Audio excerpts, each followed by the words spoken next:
Good evening, everyone, and welcome to another live edition of Legends from the Past and Future. I'm Armand, and he is Roger. Glad to see everybody tuning in. I was waiting for my cue. He had to point at me and stuff. And we hope you enjoy the show, and we hope you continue to enjoy the show. And that's what's absolutely. Absolutely. Roger, we just got through bringing on two more countries, man. We have not just Tanzania, Kenya, and Thailand. We have a host of other countries, man, that's coming on. And next week, I'll provide you with that list. Okay. But anyway, we lost a real legend yesterday, man. Willie Mays. What you think about that, bro? Well, he great athlete, groundbreaking experience. Did a lot for the blacks, just being out there in the way he was. You never heard any bad things about him drinking in public and all this other stuff. And he just won't be replaced because of the era that he came into the game. There wasn't so many of us in the game. And I just can't imagine the stuff he had to put up with, probably being called outside his name, people throwing stuff at him, but he persevered and evidently, he set all types of records and ended up being in the Hall of Fame. Yeah, man. They called him and say, "Hey, kid, man." And that brother was fast, could catch, remarkable catches, man. But Boston just got through becoming the winningest franchise title-wise in the NBA. They won number 18, man. What are your thoughts on that, bro? Well, the thing about Boston that people don't pay attention to, Boston recruits extremely well. Yeah. They really do. They recruit extremely well. And you had Red Auerbach out there leading the pack, when he was there. And just think about that. Just go back, all the way back to Bill Russell, who was about the first player coach in the history of the NBA, by the way. And and these guys just winning all these titles back to back. What he won? 11, I think Bill Russell won 11 titles. Yeah. So, the biggest rivalry was them and the Lakers at one point. But, the fundamentals, the basic, because you didn't have no fancy players on Boston. Nobody was fancy. They just was basic players, but they were really good and really skilled at the basic stuff that they done. They said a whole lot about Larry Bird. He couldn't jump. It wasn't fast, but he was laying mugs out. What they didn't say was Larry was smart. Yeah. Extremely smart. And he used his mind, his basketball knowledge to really destroy his opponents. Now you go on the other side with the Lakers, they had the flashy guys. You got Magic Johnson, you got Kobe. You got probably the strongest center ever in the history of the NBA, Shaquille O'Neal, but Boston was just a basic basketball. Not let me make sure I say that's right.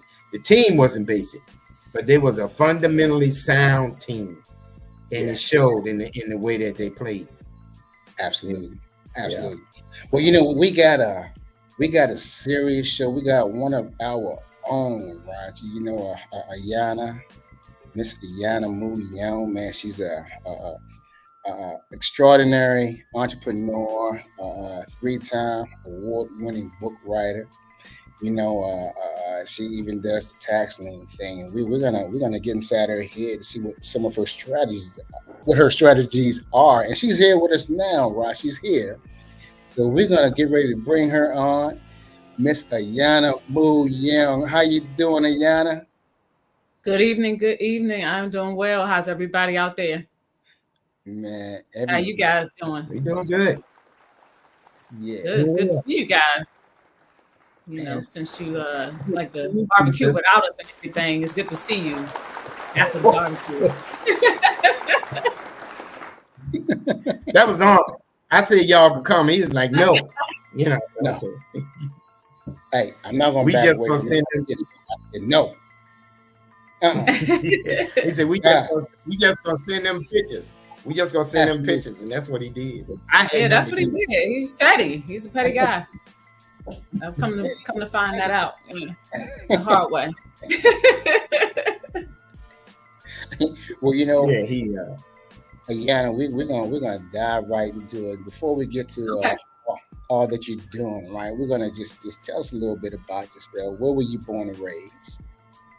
So I was born in D.C. I was raised in Maryland. I was raised in Prince George's County, Maryland. What school did you go to? You mean high school? High school, yeah. High school, I graduated from Bladensburg High School. And And- those of you who know Prince George's County, I'm not talking about the current Bladensburg. I'm talking about the old Bladensburg. It was like one of the oldest schools in the county when I went there. And I'm talking about with the rats and everything. Like, yeah, it was old. Yeah. That's the Bladensburg I went to. Wow. Oh man, I tell you, boy. Hey, look, hey, Wanda, welcome to the show. Wanda Jones and Buck T, welcome to the show. Welcome to the show. Now, you were also a cheerleader at Bladensburg, right? I was. I started cheerleading in middle school, believe it or not. Middle school, and then cheered all through high school and all through college. Oh, you did? I did. I was a That's awesome. Bowie State GG. That's right. Ah, that's what I'm talking about. Now, did you cheerlead for all sports, basketball and football? When I say all, because I know you went out there for cross and track and all that. What you know what? In high school, for a brief moment, I did run track, and I also played doubles, so tennis. And I also in middle school I did play a little bit of basketball, but I found a passion for cheerleading and stuck to that. Yep. Oh, that's awesome. That's awesome. So when you left high school, you said you went to Bowie State. Went to Bowie State University. That's right. So Roger, she went to that school back in the woods.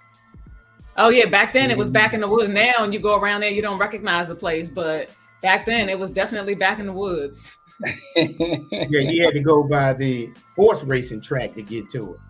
You go there, and the track was on the right hand side. That's where my sister graduated. Okay.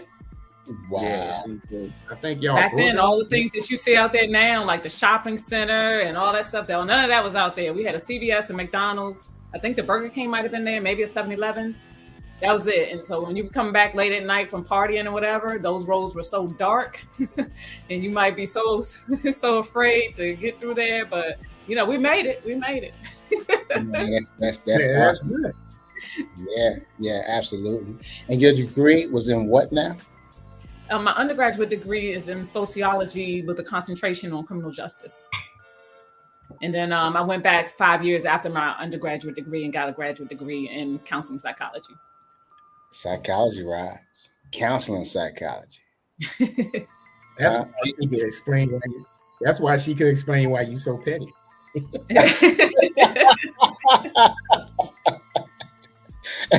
Hey, Keith, what's going on, Keith? How you doing? If you're out there on YouTube, make sure you Go ahead and be very analytical with that.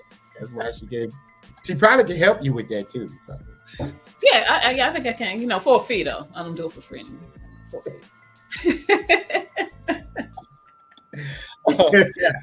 Oh man. Hey, so I don't get the homeboy rate. Do what? I don't get the homeboy rate. What you talking about?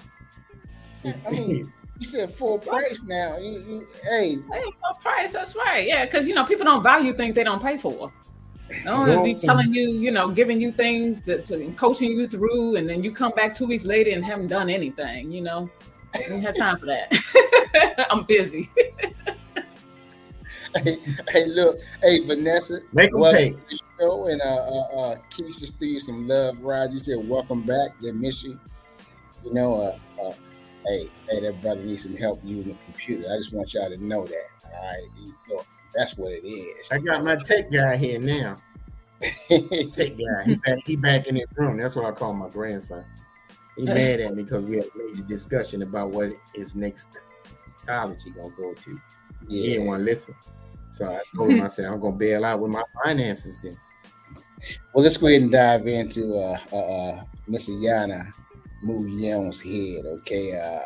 What question do you have for Ayanna, Roger? Well, first of all, you know, what make you, because you you just radiate, with energy. So you was just born with that characteristic, or did it come as you got older? Because you like doing 20 things at one time. You like an octopus, all your hands. I'm not saying, it's just moving and you controlling everything. And you still have time to figure out almond was petty. So how do you keep all that up, and where does all this spontaneous energy come from? I'm not. I think I've always had a like a gift with, for connecting with people ever since I was young. But as far as like radiating a certain type of energy, I think I had to grow into that. When I was younger, I'm talking about like in my primary years, depending on what crowd I was around, I could be very shy and timid. So it took some time for me to grow out of that. And your ideas and all the things you do, I went and looked at your book on Amazon. Congratulations on all your accolades with that. And thank you. Just to have that ability to go from one thing to another, and now you're doing the tax liens thing, and which Almond, they say we're going to get into later. But it seemed like that your mind is always looking for the next thing. Like you're always moving forward. Yeah, absolutely, absolutely. Go ahead. So where that drive, you have this drive. Did you get it from your mom? Yeah, you know what? I grew up in a single parent household. Although my dad was around, he wasn't in the household, and so my mom, we came up, through humble beginnings. Grew up in a community that was drug ridden and crime ridden. And my mom, in my primary years, we were on public assistance. And I watched my mom go from being on public assistance to going through a welfare to work program. And then from that program, obtaining a job, and then eventually evolving into like a sales rep. And she was fierce. She was a fierce sales rep as well. She was very good at it. And so, just watching her do those things inspired me as well, just having sisters and a dad, although he wasn't in the household, he definitely had an influence on us. He had an influence on us as well. Yeah. Well, we all had that. My dad was in the household, but he wasn't in the household. I mean, he lived with us, but they wouldn't, if he spent all his time in the house like he should have, I wouldn't have all these other brothers and sisters that don't have the same mom that I got. Oh, but he was a good guy though. He took care of us, food on the table, roof over our head, all the the extremities that you're supposed to have, So Armin, what you got for Ayanna? So Ayanna, you spent 20 years dedicating yourself to a professional career, helping people and all sorts of different things. What are some of the things that you've done helping other people over your 20 years? Oh, wow. Well, fresh out of college, my first job, believe it or not, was as a juvenile probation officer. And I did that for 5 years. And then after that, during that time, I found myself doing a lot of counseling, not just of children who were on probation, but also children who were not on probation. At the time, like right before I left, I was stationed at a high school because at that time, Prince George's County Schools had a probation officer at every high school. And so I was a part of that program. It was called Spotlight on Schools. And then so I was there at a high school, and not only were the children who were on probation coming to see me, there were children who were not on probation coming to see me. And it was because they just wanted somebody to talk to. Just needed someone to talk to, some guidance, someone to listen to them, who respected them. And so that was my start. And then from there, decided to go and pursue a career in counseling through a nonprofit. And then when I got there the first day, the door was closed and the lights were off. So I decided that, hey, you know what? I don't make backwards moves. So to your point, Roger, just moving forward, I said, you know what? I'm going to just keep moving forward. Decided to go and get a master's degree. And while I was doing that, while I was obtaining my master's degree from Bowie State University, I worked in the career development office for a little while. Wow.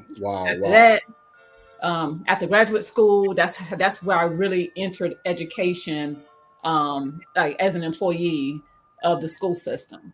And I was a pupil personnel worker. So, if people don't really know what that is, it's people who advocate for families, but also hold people accountable, hold employees accountable for the laws and procedures, and also hold families accountable for their students' attendance and behavior. Man, that's awesome. That's awesome. Mm-hmm. That's awesome. So how were your transition from that into your entrepreneurship, right? Was that an easy thing, or what made you decide to leave that, that stability and start your own? That was heavy. Well, you know what? There was a period where I went through my own transition. I had always had my hand in some type of business since my early 20s, like MLM type businesses like Mary Kay and Avon. And there was one, my final one was called My Econ. I even at one point sold paintings. I can't remember the name of it, but there was like an MLM where you sold paintings, like Black art to households. And I did that for a little while. I think that was like one of my first ones as well. And so I always had my hand in some type of business opportunity. And so the final one that I had, I really took to heart the personal development of it, and decided, I spent so much time working with people and working with organizations and improving people's lives that I felt like, it was time for me to step out on my own. And so what I did was in 2015, I started my own company while I was working full time still. And then the final school system that I was working with, it had just become a role that people didn't respect anymore. It had evolved from the original intent of the role, although everyone in that role had master's degrees and, and quite frankly, were the glue that held a lot of the systems in place. Some people think that if you're not teaching math or reading, then you're not valuable, or what you do is invaluable. And so it had evolved into that. And also during that time, and then at this time, we're talking about 2017. So what I ended up doing was, they started to send these emails and have us, people in my role doing certain things that we shouldn't have been doing. And I looked at my colleague one day, and it was like, I want to say it was like November something. And I looked at my colleague, he was sitting to the right of me, and I said, my last day is December 8th. He said, what? And he didn't believe me. And December 8th rolled around and I was out of there. So I don't recommend it. I don't recommend anyone leaving your position like that. We're talking about, an administrative position where, we're talking about a 6-figure position with benefits and everything. And I was just tired. You're tired when you wake up in the morning. You're just like, why am I going into this place? So it wasn't just that I was tired. I was physically and mentally tired, but not only that, like my soul was tired. It was like, it's time to go. And so I left. At that time I had an opportunity with a nonprofit to conduct training with some of their leadership. And so I did that, and the rest is history. Like I said, wouldn't recommend people just be like, I'm done. Definitely have your plan in place, but that's how I did it. I was just like, I'm out. Wow. Now, before I pass it back to Roger, I got to put this out. There's a lot of people that's on Facebook, and I want you to know, I'm looking at you now. This may be the last week that we actually broadcast on Facebook. We're gonna completely transition over to YouTube. However, Ayanna, you are a mother. You're a mother. You're a grandmother, and you were married at the time, and you decided to make that move. How was the support when doing that? Because that was a big move, and I'm proud of you. I want you to know that. How were you able to do that, having being a mother, and then you became a grandmother? How were you able to I do just became a grandmother. My granddaughter is 2 years old. So, yeah. Again, I left my position, my last full-time position in 2017. Yeah. She knocked that down. Look, you trying to get to the age thing. You stay away from that, Amar. Age thing's no big deal, but I really don't. If you ever notice, I don't really talk about age because it's all in my opinion, how you feel. I feel good. I think I look pretty good, and that's how I keep it. So I don't even talk about age. There's some people that are younger than me. I think they look older than me, and they look worn out and sad, and and I consider myself young and vibrant. So I just leave it at that. On to you, Raj. Yeah, you do look young, and he caught me off guard when he said you were grandmother. I'm like, how? And she looked like a teenager herself. That's a blessing. I never knew how old you were, and you are radiant. So your children, but they say black don't crack. You're a prime example. But your children, how do have any of them, taken up? But before I just ask that question, when you said you and I'm like, you have a lot of courage and belief in yourself, because with me, like when I was in the military, right, I was going to get out. I had a wife, 2 kids at the time, and I was afraid to take that step because I had 3 people depending on me, and I didn't want to, start over and then, and go back and then maybe the job, because my partner, he got out and went to the company where I was going to work, and 2 years later the company folded up. So years down the road, he was back in the military, but he had to start over, and I didn't want to take that chance. It take a lot of courage to do that. Now, if it was just me, I probably would have got out. But when I look at my children and saw that these little knuckleheads, these 2 was depending on me, I just couldn't do that. Now, have any of your children taken that entrepreneurial step like you?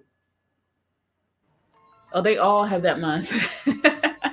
It's so funny, my children, they all, and there are 4 of them, by the way. So my children, they all have totally different personalities, but they all in some way have a piece of me. But not only do they have a piece of me, but it's like on 10, like if I'm girly, then one of my daughters is girly times 10, So that's how they are. So, yeah, they all have like the entrepreneurial bug. And one of my daughters just recently started a company. One of my daughters is looking into starting her own company, but has already started on an entrepreneurship journey while she's working. And my youngest son has just always had that mindset. He's only 15, but even when he was smaller, it would be all in everybody else's pockets. Like, oh, you about to do that for so-and-so? And, talking to his sisters, you about to do that for someone? How much you charging? That's all so right. I call him the CEO. I call him the CEO. And my oldest son, he works for a business that my stepfather started some years ago. And he also had, the mindset of, eventually having his own as well. Yeah, so they all have that bug. And that's good, because obviously the inspiration and the motivation and the respect and the courage they watched came from you, and it's not a whole lot of us. I mean, all 3 of us have had our own business at one point. I used to train people a lot. I was training people physically to go take their test, to pull security at the embassy, but I'm like you, one morning I got up, I said, when this last person leave, I was training Marines then. When that last Marine left to go to Kuwait, I got that last paycheck. I was done. Yeah, that's it. I was, back home. But I didn't have no issues. I like training people, but I didn't like, after retiring, being responsible to be somewhere at a certain time. Or, this, and then I had to do reports, send it to my contact at the Pentagon. When I was doing that last report, I said to myself, I ain't doing this no more. I don't care how much money they offer me. So the virus came and it took it out. So when the virus went away, You know, they hit me up, hey, Sergeant Major, we want to start the program like, up again. No. Didn't answer the email. So you know what? It's funny you should say that, because, you know, prior to putting in my resignation as well, I had gone on a trip to Ghana, West Africa. And this was in October of 2017. And I told myself, because I had to request 12 days off. And I said to myself, I never want to ask permission ever again. That was another thing. Like, I never want to ask another human being's permission to go where I want to go and do what I want to do. Boom. Yeah. That's what I'm talking about. Well, since you mentioned that, let's talk about now. You plan trips to Ghana every now and then, or is it yearly, or trips to Ghana? And what is it about? What does it consist of? Okay, well, the first time I went, I traveled with a company that has roots in Ghana. Right now, to this date, they've been over there for about 30 years. They have a nonprofit. And so their main mission is to improve the lives of needy families there. And they've been doing that. You know, they have all types of programs and everything. And they're actually a US-based company. So I traveled there with them with the consultant eye, but also to just kind of experience the country for myself. And, you know, anybody who's traveled to Ghana or anywhere on the continent, you know that you can't even articulate the impact on you. You know, it's something that it feels like, this is how I describe it. It's the home away from home that you never even knew you missed until you get there. Wow. You know, and so after I traveled with them there, I did try to put a trip together, and I think it was like a couple years later, and it just didn't work out. But my main mission now, I do have a trip coming up. So anybody who's interested, just hit me up. But I have a trip coming up in 2025. And the main purpose of that trip is for business and real estate. So these are two things that I'm I'm interested in. And so just seeing the opportunities there and where we could, you know, fit in, that's what I'm interested in. So anybody who has a business, you have a product or service you would like to have on the continent of Africa, or, you know, particularly in Ghana, or if there is, you know, maybe you are unsure of what type of business opportunity you're interested in, but you want to come and explore, then this trip is for you. Or if you're interested in real estate, whether it be land or structure, this trip is for you as well. So right now we're looking at traveling in September of 2025. And so I'm really excited about that. The organization, I'm looking forward to traveling with them again, because, and one of the reasons I select this particular organization is because there are people who work for the organization that I trust. Because one of the things that people do, or one of the mistakes that they make, is that they go over to the continent, you know, different countries in Africa, and they decide to do some type of community service project there, or they decide to go over there and build something or whatever it is. And they think that people are going to take care of it just because they did it, and they think they're doing it for people. And that's not the case. You know, people see it as your project. Okay, you came over here and built this school, so why should I take care of this school, right? But the people who work for this organization, number one, the president is over there 4 or 5 times a year. And then he also has the trust of the people there, and he has boots on the ground there. So when we have our real estate investments or whatever we're working on, there are people there who can take care of our investments. So what is this company you're talking about? It's called Sankofa. Okay. And not only that, so during the trip, we'll, you know, be mainly business based. You know, like I said, people are interested in real estate and interested in business opportunities. You'll also spend some leisure time. There's one of my favorite resorts there. We'll spend some time there. And we're also going to complete a community service project. I really believe in that. So we're going to do that as well. Oh, that's awesome, Ayanna. That's awesome. Now let's segue from that into your tax lien. You know, it's real estate. So talk a little bit about your tax lien. How did you get started in doing that, and what is the purpose behind it, and what exactly is tax lien? Okay, so you know, I not only dabble in tax sales, so I dabble in real estate investing, period. But tax lien and you know, tax lien or tax sales are something that I'm mainly focused on right now. But I started my real estate investment journey back in, I want to say it was like 2006, you know, whatever, right before that bubble. And I took a real estate investment class So, that's number one. I invested in myself, right? And I took a real estate investment class. I was interested in investing. So I did that. And from there, my ex-husband and I, we were married at the time. We acquired a property through what's called subject to. So if you don't know what subject to is, it's when people are either facing foreclosure or maybe they sometimes, in this particular instance, the person was not facing foreclosure. They just happened to be in the military and they didn't want to have to deal with the property. So in subject to, what they do is they sign the property over to you. It could be for a fee or not. In this particular instance, there was no money involved to the seller at that time. We didn't have to pay him anything. All we paid was another investor for the assignment. We took over the property. We got a renter in there. And eventually we sold the property. And so that was my first experience with real estate investing. And then from there, over the years, got divorced, all that kind of stuff. And then eventually wanted to get back into real estate investing and had dabbled a little bit, started looking at wholesaling and things like that. And then came across a group on the app Clubhouse. I'm not sure if you guys remember that app, but it came out like right during the pandemic when people wanted to connect with each other. It's an audio app. And so I ran across a group there in early 2021 and was blown away by what I was listening to about tax sales. Like I had already connected with someone who had done it and, had partnered with them, but I didn't know the process. I hadn't really gone through the process myself. I just knew that, I was a part of that whole thing. And so, learned a lot, connected with the folks, and the rest is history. So now, I belong to a group of colleagues. We invest in tax liens and tax deeds all over the country. And so what it is when people don't pay their property taxes, it goes to tax sale. And so this is true for most counties across the United States. Not every county, some of them don't have tax sales, but most counties across the United States have some type of tax sale, a property tax sale, where the property owner has not paid their property taxes and it goes up for sale. And so that's what it is.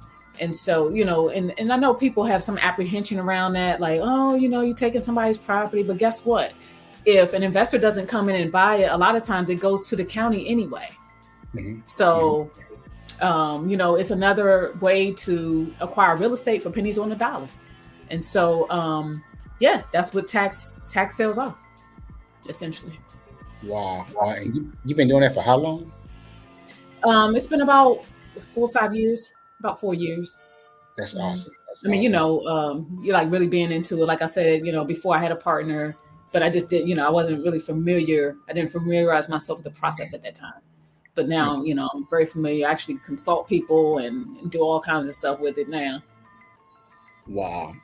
Now before I pass it on to Roger, there's a lot of people out there on Facebook that are watching.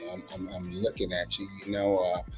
Again, I mentioned this earlier. We're gonna segue to YouTube exclusively. This will probably be the last show on Facebook.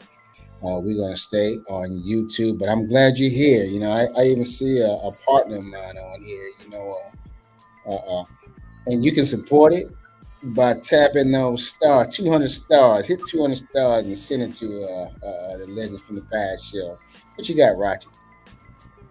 Well, I was listening to her talk about the tax lien thing, and she's absolutely right. There's a lot of money to be made with the pennies on the dollar thing, just like she said, because sometimes you can get the property for free. But you're right. You didn't specifically say this, but in my mind, because I've seen this done when I was in the military, the military folk usually are the targets because they came down on orders. They have to be somewhere at a certain amount of time. They had this property, and a lot of times they didn't do anything with it. And so now, I got to leave. I want to get this thing off my hands. I don't want to be paying no taxes on it and all this other stuff. So, people that's listening to the show, y'all need to probably get with this young lady and get counsel, just like she says she does, and I know she look like she's 21, but she actually 24. and she will go ahead and take you through the process to put some money in your pocket for a fee, though, for a fee, not the homeboy. Oh man, for a fee. It's funny, when I was training people to do the thing for the embassies, other people would come on that were associates of mine and want to do the same thing these people was paying me for, but they want the homeboy thing, so we can't do that. No, we got to. How do we stay in business if everything is about a discount and hook me up? That's what how do we stay in business? Absolutely. My sister's selling a shirt and it's $15. I'm gonna buy it for $15. If she says, no, sis, is this, then that's that. But I'm gonna support, to the fullest. So that's what we need to do.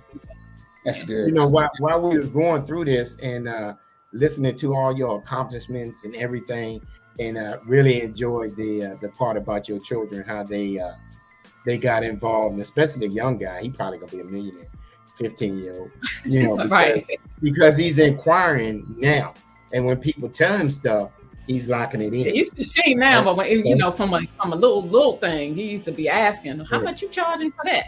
Oh, I was about to say he was. I thought you were gonna say $1. I was gonna say. There you go.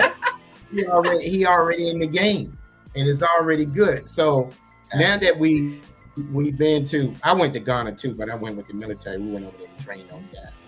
And now that you have done all these other things, right? And we know that you're going to Ghana and Paris and Italy and the moon and all that other good stuff, throwing it all in there. No, there's no telling where you're gonna be at next.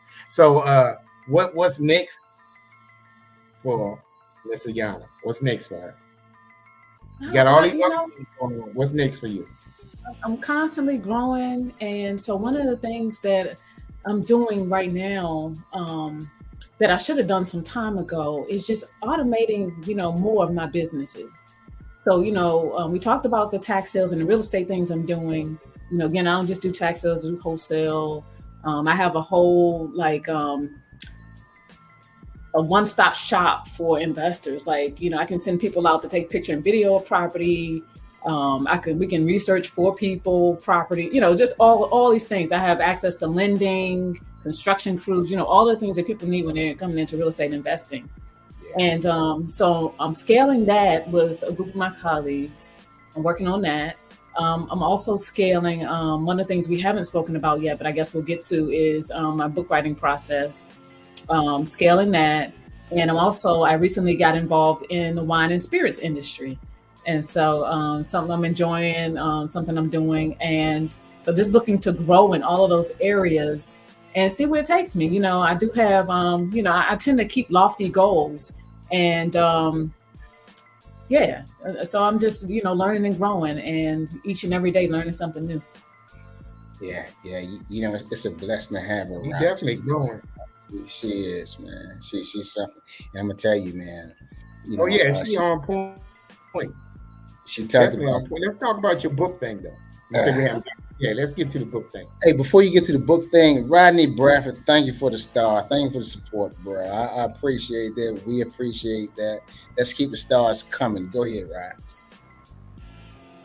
Rod. Now it's on Ayanna. She's gonna explain to us about the book thing. Okay. So I'm an author, and I first published a book. So, in my opinion, if you consider yourself an expert in a field, you should have a book. You should have written a book. A book makes you an authority. And so at the time I had started my company, I decided that, and I had started taking on some speaking engagements, because when I initially started my company, it was really around personal development, helping people with personal and professional development. So to me, taking on speaking engagements, the next logical step was to write a book. And so I had to decide what type of book I wanted to write, that kind of thing, and decided I would write a book on forgiveness, because that would share a lot of my personal story. Not only that, but I could also help people through that process. So I wrote the manuscript in 2015. I sat it down for a while. I came back to it, and eventually I published a book that's probably about this long, this big, right? It's about 80 something pages. And it's because I didn't have anybody to help me through the process like I help people now. But at the time, right, talking about experiences that you have to forgive in your life, that's already heavy. So, but it's also therapeutic. And so I put it down, I picked it back up based on, the people who were going to help me self-publish the book, what they would, the feedback I got from them, and eventually published the book in 2017. As a matter of fact, when I was on my way back from Ghana, I was at the airport. That's when we hit the publish button. So did that. And then I started having people reach out to me saying, hi, I want to write a book. How do I write a book? How do I write a book? And this is how a lot of the things that I offer come about. It's like, I'm just trying to do something for myself or something I think makes sense. And I have people come in like, well, I want to do that. How do I do that? And I'm like, okay, let me put something together so I can help people. So decided to put together a course. And then from the course, the next thing would be, somebody comes and say, okay, I got my manuscript together. Now what's the next step? So then you need an editor, you need a cover designer, you need all the other, the publishing platforms. So I ended up putting together this whole thing. And so just grew into that. And that's what I offer now. I actually do some author coaching, coach people through writing. I have a very a unique process that can help people, if they are consistent, write a book of 10 chapters in 8 weeks. I have a timeline for them, a strategy and everything. So offer those services. And then, and I don't even advertise it anymore because I'm so focused on some of the other things that I'm doing. But now the clients that I have are word of mouth. There's people that have gone through the program with me, or I've coached, or I've helped publish, or do something in some way with their own book or manuscript. And so I have, again, the course, but then also the services to help somebody from scratch, go from start to finish, and eventually hold a book in their hand. And so that's the service that I offer, but I'm also an author. So, I have my first book is entitled The Empty Chair Sitting with Forgiveness. Yeah. It's on Amazon. And then I also have an ebook that I published back in 2021 with some of my colleagues entitled Property Tax Liens and Investor's Guide. And, it's like a quick read for people who are interested in getting started with tax lien investing. Yeah, that's also awesome. Do some ghostwriting. Actually, write some books for people as well. People who just don't have the time or don't want to make the time, but they also want to become an author. I do ghostwriting. Yeah. Wow. Like I said, you got it up. I never wrote a book, but I had the honor to be selected as, they got a book called 100 Psalm Ages of Color, and I was one of the Psalm Ages that selected to be in that book. I feel real proud about that. They went around and took everybody records and all that other stuff, and then the guy came and did a piece on me. So I was like, wow. I went to Barnes and Noble the other day and got the book out and showed it to my grandson. And he was like, "We going to eat or what? Boy, you just can't show these kids nothing." I was like, Pop, is that you? No, we going to eat or what? I said, I guess we can go eat. But, I'm going to pass it on back to Armin. So you had mentioned another venture that you had, which is Wine and Spirit. Wine and Spirits, it's fun. Like, again, just word of mouth and things, knowing people and being connected. So there's a festival every year. It's called Black Owned Spirits Fest, or Black Owned Wine and Spirits Fest. It's Bowls Fest. Mm-hmm. And I attended for the last couple of years because a colleague of mine owns a brand, a liquor brand, and or a spirits brand. And so I had gone to help out and support them. They're out in Louisiana. And, eventually we get to talking about it. And it's like, you know what? You'd be great at this. Like, you should really consider going into the spirits industry because you're just so great at talking to people, getting them engaged, educating them on different spirits and so forth. And so, I thought about it, and then he connected me with a distributor here in the state of Maryland, spoke to that person, and I just, so I started that journey. One of the goals was to help expand his brand out here. And so not only do I carry his brand, though, I also carry and support other brands. And these are brands that otherwise wouldn't have a share in the market. So, minority brands, small brands, or women-owned brands, different brands. We carry some very unique brands, but they're also very high quality because my colleague, the one I was just talking about, that's out of Louisiana that I help at the table, they have a cognac brand. It's nothing like anything that you've ever experienced on the market. I can guarantee you that. It is a honey cognac. It is all natural. And it's nothing. Every time I have someone taste it, they say, "Oh, this is nothing like those other brands out on the market." And so I'm proud to support that brand. And I can't sell to consumers, but what I can do, I can do tastings and things. I do have the license for that, but I can sell to retailers. So if I have a brand, I can tell you, you like it, I can tell you where to go get it, where I've sold it to or who carries it in your area. So that's how I do it. There's some stores out there that are, supportive and carrying some of our brands. And again, these are brands to really be proud of. Like, they are high quality brands. Yep. I had the pleasure of tasting two of them. And I've never tasted a vodka like what I tasted. And that honey. Huh? Yes. Mm-hmm. I actually have them sitting beside me if people want to see the bottle, if that's okay. Is it okay? Yes. We want to tell people what to get and where to get it from, right? Come on. And so this is the cognac. And as you can see, I'm doing tasting. So people, when they try it, it's one of our popular sellers. It's called Le Honey Cognac. Yeah. I do have some stores that are carrying it right now. So those of you who are in the Annapolis area, go over to H&B Fuller, and they're also colored, a Black-owned liquor store. H&B Fuller.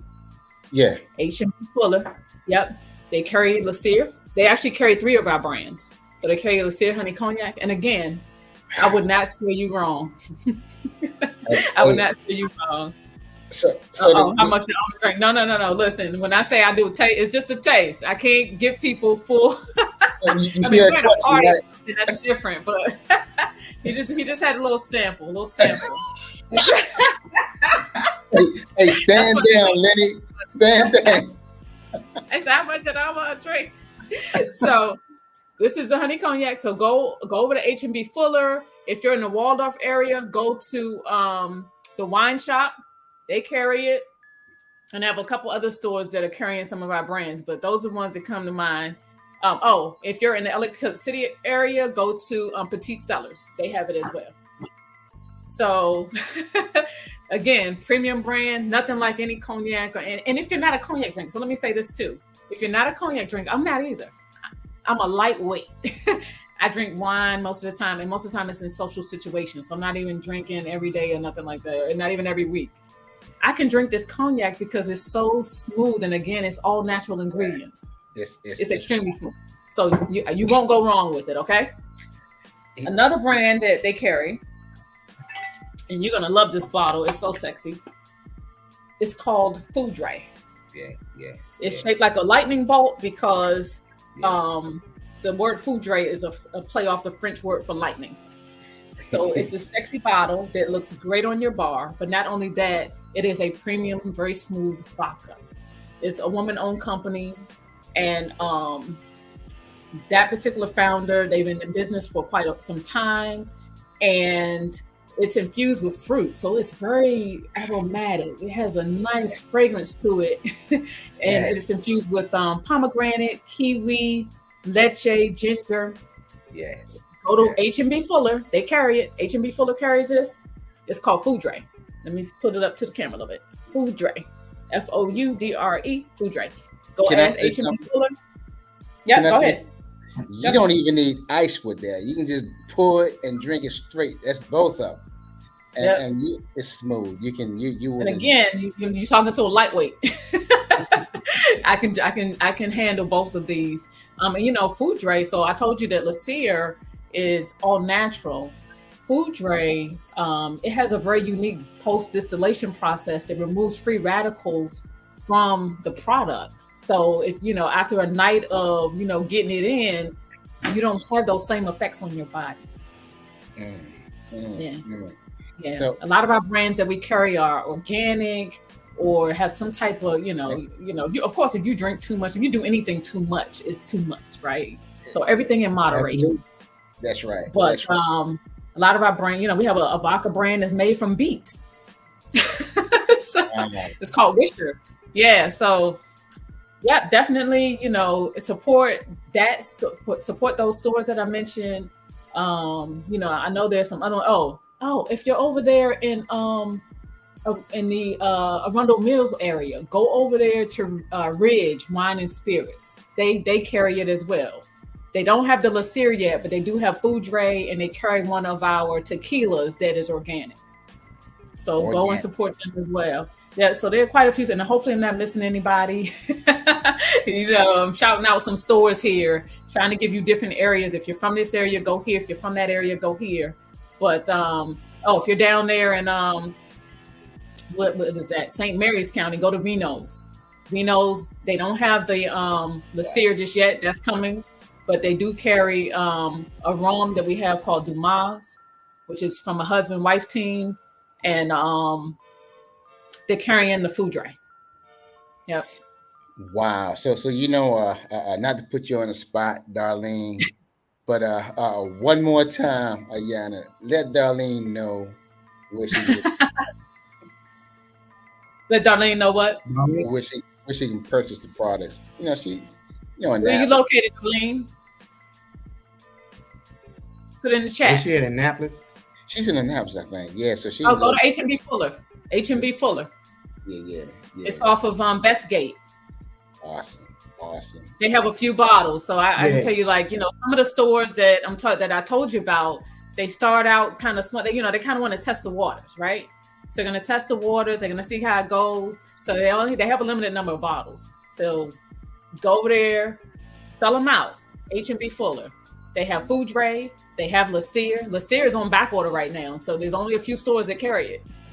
So Lacier, they have Foudre, and then they also carry the organic tequila. It's called Tolero, and the owner of that company. Let me see. Do I have that bottle? Yes. The owner of that company, Tolero, he graduated at Howard University. Ooh. This is an organic tequila. It's a silver. I know people are into the repos and añejos these days, but what I can tell you, some of the feedback I get about this one is that a lot of tequilas these days on the market, they have like hints of vanilla and things like that. This has none of that. It is straight agave, 100% organic. So go pick it up. Go pick it up from H&B Fuller. Pick it up from Ridge Wine and Spirits.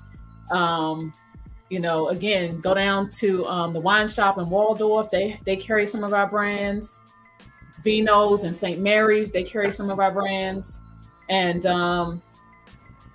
Petite Cellars over in, near Ellicott City. I think that's considered Marriottsville. Go over there. Again, hopefully I'm not missing anybody. I know there's some stores out there, but again, if you reach out, if there's an area, or maybe you have a favorite store and you might want me to get some brands over there, I can do that. So definitely connect, and I'll let you know where to pick it up. Yeah, that's good. And as you can see, I'm excited about, to me, alcohol, and I'm not encouraging anybody to drink who doesn't already drink, right?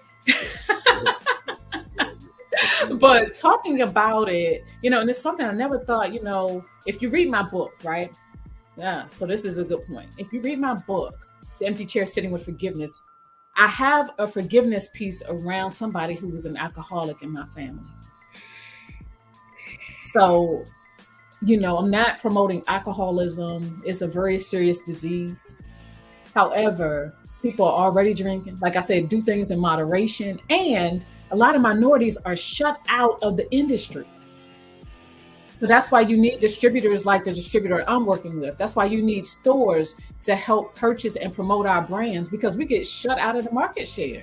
You got these popular companies come in, and people, they don't look like us. They might get celebrities to endorse them, but they don't look like us. They didn't create that brand. But these people, they put their sweat, their blood, sweat, and tears, their retirement checks and everything else into creating these brands. And it's okay to go out and support whoever you want to support, but give these a try, and I tell you, you will not be disappointed. And I like talking about it because it's fun, to go out, meet people, and talk about something that people are interested in, and things that the governor, when he was the governor and we went in the pandemic, he said it was essential that we have liquor stores open. Well, he was right. It's recession proof. That's right.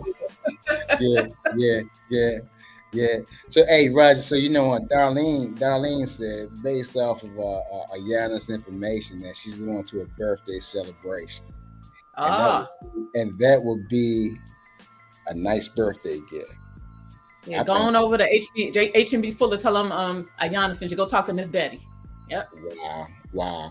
So I got one last thing for you, Ayanna. You know, this been great. Been great. You've been great. You know, everything is just on point. But my last question to you is, Oh, you know, Arundel Mills Wine and Spirits. I'm sorry. I know I was forgetting some people. I'm trying to shout out all my little stores here. Arundel Mills okay, Wine and Spirits. They carry a couple too. Go ahead. out of everything that you have done and are doing, and everything you do well. There's no question about that, man. You put a lot of your energy and time into it. Why are you, or what made you decide to make that decision to become one of the hosts of the Legends from the Past and Future show? Amon just kept pressing me and pressing me. Sounds familiar. No, in all seriousness, Mon and I used to be a part of the same MLM, and we used to joke each other and stuff like that. We stayed in touch over the years, just checking in, how you doing? How's everything going? And, I like to every here and there bust his chops a little bit. And so he's like, look, Ayanna, he reached out one day and I hadn't heard from him from a while. He's like, I'm putting together this show. I really want you to be a part of it. And this is what it's about. And I thought it was exciting. It sound like something exciting, something that helps the community, gets information out there, and helps highlight people.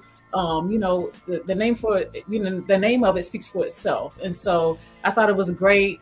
And so I decided to come on board. And then he put it down. So I didn't hear from him for a while.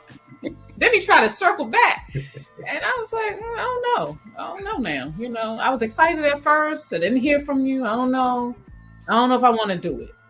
So, he tried to bribe me a few times, and I decided to come on board. But I'm glad I did. I'm having a good time with you guys, and, just enjoying getting messages out there and highlighting people who a lot of times go unnoticed, who definitely need the recognition and the prestige and all the accolades they deserve. Yes. I'm just happy that you're part of the team. Roger, Jeannie. And today, we have over 47,402 viewers, man. So it's constant. Thank you for your support. Yes. And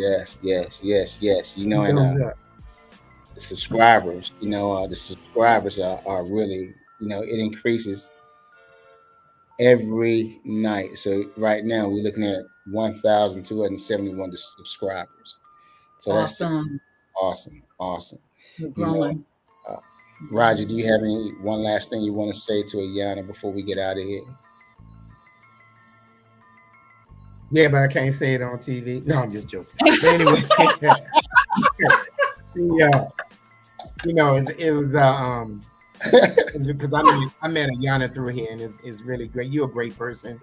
I appreciate you checking. You checked up on me when I was in the hospital. One eye was up, one eye was down, but they're working now. And so, it's just an honor to be here with you. And Armin, we known each other since 4th grade, so he don't really count anymore. After you know somebody a certain amount of time, they're just part of your life now. It's like brand new pair of tennis shoes. They only new for 2 days, and then after that, they just regular shoes. But I love them to death, though. But I'm so proud of you and all your accomplishments, because you really laid back. You're not somebody who's saying, I did this, I did that, I did this. Your action speaks for you. And I'll put down all the notes because I'm going to get that liquor. Write it down, I'm telling you. And the thing too, Roger, I wrote it down while you was talking. Another thing that will humble you is just the challenges, because it's not easy. And when I started out, I didn't have any mentors or anything. I thought, so I learned by trial and error a lot of things that I do. And so when people come to me for consulting, I'm able to tell them what to do, what not to do. That's because I've been through it. Like I could write a whole nother book on it. Contract issues or trusting people you shouldn't have trusted, or being around a group of people you shouldn't have been around, or, just all the challenges But at the same time, there's a lot of rewards in it, and it's nothing like doing what you love to do, and oftentimes what you've been called to do. Awesome. That's awesome. That's awesome. But sometimes trial and error is the best. And I'm gonna tell this little quick story. My mom had the basement, and you go through the kitchen to go into the basement. For some reason, when the children were small, my kids, they used to play at the top of the steps. And my youngest daughter, I call her the observer. She never got involved. She would watch. So my nephew and my oldest daughter and my son was wrestling at the top of the steps. Mom said, stop playing. Move them kids from the top of the steps. Mom went back in her room. I didn't move them. They fell down the steps. But after that, they didn't play at the top of the steps no. And the youngest one, she said, they don't do that now. They stand on those steps. Yeah, once they fell down them steps. But the youngest one just watched them. And she was like 2. When they fell down the steps, she didn't even say, I saw them fall. She didn't say nothing. She just came and sat in my lap, just started looking at TV. But yeah, definitely, you gotta, you take your licks and you keep going. That's the main thing. Just keep going, keep pushing, and that's what I've done. Awesome. Now, Ayanna, I want you're gonna leave the last word, the last encouraging word for anyone out there that's aspiring to start their own business. Because you jumped out there, you took a leap of faith, and look at you today. And I'm just glad that we're a part of it. But before you give that last word, I gotta welcome Dr. Funkenstein himself, Wesley Bean, who is Wesley Bean. Yeah. Ayanna, what word of encouragement would you like to leave for anyone that's out there watching? If you're thinking about starting a business or whatever it is you want to do in life, then you can't get it done. You can't accomplish it unless you do it. There's one thing to think about it. There's another thing to plan for it. But until you actually start taking action, it will not happen. Boom. Nobody can do it for you. You got to jump out there and do it yourself. Don't be afraid to fail. I don't consider failure. I consider failure and learning opportunity. You learn and you keep going. Awesome. What else can be said? Everyone that tuned in tonight, I'd like to thank you for being on tonight. Again, we broadcast live on Facebook to go along with YouTube, but tonight will be the last night. I'm going to let you know now. So if you want to watch and continue watching the Legend from the Past show, it's going to be exclusively on YouTube from this point forward. And I thank you for your support. I thank all who have made those kind of donations to the show. It's been great. You're just helping the show go further, and keep it coming in. Keep it coming in, because what's going to happen eventually with your donations, we're going to try to support young kids, the youth who are going to college. At least, if not a scholarship, they'll have money in their pocket that they can spend while there. Because it's not easy, and that's what it's all about. We're here to support you. We're here to get information out, and there is a mission. There's a mission behind what we do. And we're going to keep it going. There's going to be other things coming up, events and things like that. It could even be hopefully, I don't know, but it could be a boat ride from Annapolis or from Baltimore, from the harbor somewhere, just have a little nice time together. But, we're working on that. But again, thank everyone who tuned in, and it's been great. Thank you for your support, and we'll see you next week. Peace. Bye-bye, everybody. Thank you for tuning in. Bye.